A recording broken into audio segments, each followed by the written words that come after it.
Hi, this is Matt with State of Flux here with another 52-week movie challenge from Everyone's a Critic. We are behind, but we are on week 42, the challenge, the first film of a famous director. The movie I chose was Night of the Living Dead. Year release 1968. Aspect ratio 1371. Runtime 1 hour and 36 minutes. Genre horror. Now would probably be considered what's called elevated horror. Rated, it's not rated, but it would probably earn very hard PG-13 or soft R. Starring Dwayne Jones, Judith O'Dea, Carl Hardman, Marilyn Eastman, and Keith Wayne. Directed by George A. Romero. Produced, couldn't really find that info, but I was watching the Criterion edition of the film. Written by George A. Romero and John A. Rousseau. Music by, it had no credited music person, but on IMDb I found that Carl Hardman was the uncredited electronic musical effects artist. And then awards received the National Film Registry in 1999. Why did I choose this particular film? I was kind of looking at the first films of a lot of different filmmakers, and this one came up. I've always liked George Romero, and this is probably my favorite film of his. And it's spooky season, so figured might as well. Have I seen this film before? Yes, many, many times. Would I recommend this film? Why or why not? It's a fantastic film. This is, without question, my favorite George Romero film, and I think it's without question the best zombie film of all time. This film is laced with ideas and meanings and social commentary, some of which, and political commentary for that matter, some of which is very intentional and some of which is kind of accidental. The film is about the sort of night of survival of these people who are on the brink of a zombie apocalypse. Of course, they're not called zombies in this film, they're called ghouls. Hence why I called the film Ghoulies. There's a real movie called Ghoulies, which I might someday review. I have thoughts. Anyway, the Night of the Ghouls happens, and these people kind of make one last stand as the night gets ever worse in their favor. Out of their favor, I guess. It is, just as a bare-bones horror movie, really strong. It is, even though it's made in 1968, this film has teeth, and it's not afraid to use them. Well, some of it is kind of dated, and this film sets up many zombie kind of tropes. All zombie movies point to this specific film. Before this film, zombies had a very different connotation of how they were used in cinema. George A. Romero created something that he was never able to be given credit for because this film is in the public domain. He never copyrighted the film. So if he had, anytime you see a zombie in a movie that looks like kind of rotted and is like, that would have all gone back to him. He would have been the richest man that was, but unfortunately that wasn't the case. Anyway, just as a bare-bones horror movie, it is really quite strong. This is a movie that came out in 1968, probably the most turbulent year of the 60s. And there's so much involved with this film that it's making commentary kind of very subtextually of the dying hippie movement. This is something Romero said was very pointed when he was writing the screenplay. These were ideas that he was espousing, that we were slowly becoming zombies all around. The hippie movement was going to die out, and what we were going to be left with was this hardcore conservative people that was left to run the world. Independent of its sequels, that very much kind of lands in this film, as they're kind of picked off one by one, until there's only like a militia left at the end. The film digs into race, and this is where I think it was kind of unintentional. They cast Dwayne Jones not because he was a black man or that it was a role written for a black man. because he was the best man for the job. And because of that, you get an interesting racial read that seems very ahead of its time and also very of its time in a kind of weird way. And the film never questions his character's authority or his race, never comes into question, and it was kind of smart of them to not rewrite that once they did cast a black man. It makes the movie kind of timeless in a weird way, or ahead of its time if you're looking at it through the prism of history. And I won't get into what ultimately happens with that character, but the ending of this film is striking and stunning and kind of very relevant in a post-2020s world, making it basically relevant ever since way back when, right? But needless to say, this movie is a masterpiece of its genre. As they say, nowadays the modern spin on this would be calling it elevated horror. Any movie that kind of like tackles things, politics of the society, the social order, and stuff like that is considered kind of elevated horror. This would be considered that way back from the 60s. Which character were you most able to identify with or connect with, and in what way? It would be the Dwayne Jones character. He is the one that kind of is take charge and doing what he feels is right. And nobody knows what's right in a survival situation, but he takes such command of presence in the film that you, kind of as an audience member, are siding with him. And yeah, maybe some other characters are making good points, but he is facing everything through complete and total and utter logic. And everybody else is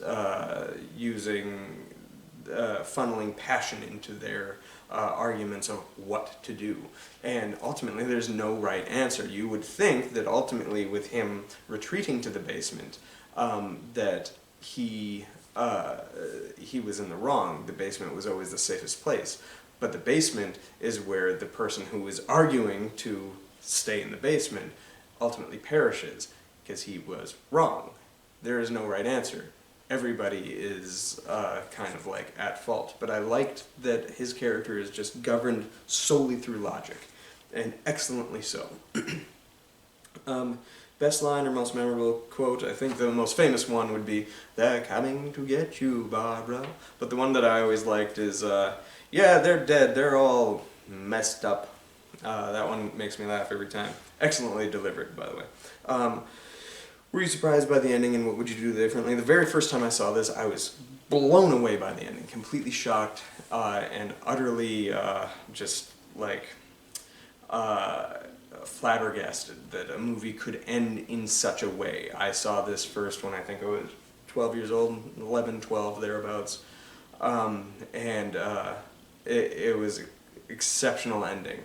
I kind of got into zombies through the first Resident Evil game in like '97 or so. I played that ad nauseum on my PlayStation at home, and after that my dad was like, "Yeah, the camera angles in this are definitely hearkening back to Night of the Living Dead," and I was like, "What's that?" And he's like, "Video store," and we rented it, and I was blown away with this. It's exceptionally well done, and then I started following the other, at that time, two zombie films that Romero had done, and I'd heard that he was doing a Resident Evil movie. He never made that movie, but you can read his script online. Alright, let's move on. What is your overall opinion of this director's first film? I think it's his best film. Oftentimes, you will see that a truly gifted director who has no budget to work with will fire on all cylinders to kind of prove their abilities, their masterwork. And I think this is true of a lot of filmmakers, especially within the horror genre. You see this again with like Sam Raimi, and I almost did do Evil Dead for this, but I ultimately landed with Romero because I want to do a whole like Raimi filmography at some point and don't want to create a redundancy. But I feel like oftentimes when you're kind of pushed to the wall and you're forced to just come up with creative solutions to all of your problems, you come up with a movie that is just dripping with creativity. This is one of those movies. Now, it is sullied over time because this movie became the baseline with which an entire genre of horror films, the zombie film, would be made. And with Romero himself rejuvenated this genre and recontextualized it and shifted allegorical meaning of what a zombie is many times over, that it's been reinvented so many times that this movie looks like it is aged and dated. However, it's not lost on me that this is the only, as of now, zombie film in the Criterion collection of Romero's works. A lot of people point to Dawn of the Dead as being the better film. I argue against that. This is the better movie. It is tighter film. It is genuinely scarier. Dawn of the Dead doesn't really have scares. It has great gore and great monster set pieces and awesome action, but it is ineffective when it comes to the scares. This movie, made in 1968, still has some genuinely strong scare moments, or at least heightened tension, as well as having some truly horrific moments of shock value. This is the definitive movie in that sense. Can you see hints of their later style in this one? Yeah, a lot of his movies are flourished with some kind of social or political commentary. You see that with films such as Martin, or Dawn of the Dead, Day of the Dead, Land of the Dead, all the Deads. And you will see this kind of repeated even in like The Crazies, which he directed the original version of, and dumb films like Monkey Shines. Oftentimes he, much like Wes Craven, who I think those two are the two strongest horror filmmakers of all time, they put a lot of thought and context and subtext into their films, that even if they're a bad movie, they give your brain something to chew on. And always tackled it from a psychological, analytical point of view for placing commentary on the world in front of them and or behind them. And that's something that I always appreciate whenever I watch a Romero film. Not all of his movies do I like, some of them I very much do not, but I always appreciate that. And this film is his first stab at it. Weirdly enough, I don't know if it's his most successful stab at any kind of commentary. I think there are much better uses of commentary in the later films that he's made, but I do think this is his best one. Okay, is there anything else you want to mention about this movie? Yes, I want to say representation matters, folks, and this was taught to me at a young age. I turned one of my friends onto this film. He is a young dude from Ethiopia, and he was in my same grade, and I would show him so many movies. He would always come to me as like the movie guy, and I would give him bundles of movies, and I was a big horror guy, so I let him borrow many, many horror films, and I'd give him Nightmare on Elm Street, and Scream, and Halloween, and all these things.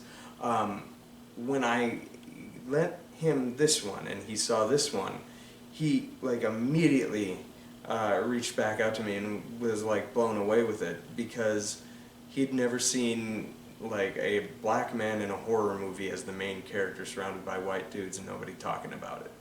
And he loved the main character in this, and that was my first time where I was like, oh shit, like all the movies that I let him watch, let him borrow of mine, were all whitewashed, sanitized kind of horror movies. From Exorcist, Evil Dead, all the way on down. I think he saw Scream 2, which had a handful of black people in it, and made commentary about how black people are underrepresented in the genre, including in that very film. But this was the first one that I showed him where he saw himself represented on screen in a meaningful way, and that made the culmination of the film all the more heartbreaking. And as he was watching it, he couldn't believe that this movie made in the 60s had a black man as the main character, and he had never heard about it, so he started like Googling it in the middle of the movie and discovered the climax of the film before he had reached there, spoiling himself, and that's when I was like, lesson learned, never research the movie that you're watching while you're watching it. Anyway, I just wanted to leave you with that. A hint for next week is a film set in a college. Interesting. I'll try to come up with a cool one for that. But thanks for watching. Like, subscribe, and do all that kind of good stuff. And let me know what you think the best of the Romero Dead films are. There are 6 feature films, and this also has a side sequel series. So there's, if you wanted to follow Romero's track, it's Night of the Living Dead, Dawn of the Dead, Day of the Dead, Land of the Dead, Diary of the Dead, Survival of the Dead. And there's a book just called The Living Dead, co-written by Romero before his passing. If you want to follow a different track, a little more comedic of a track, you could also watch Night of the Living Dead and then Return of the Living Dead, Return of the Living Dead 2, and then the sequels kind of spiral out of control. The third one has some merits and a good actress. But I digress. Let me know what your favorite Dead sequel is. Thanks for watching, like, subscribe, do all that good stuff. Peace.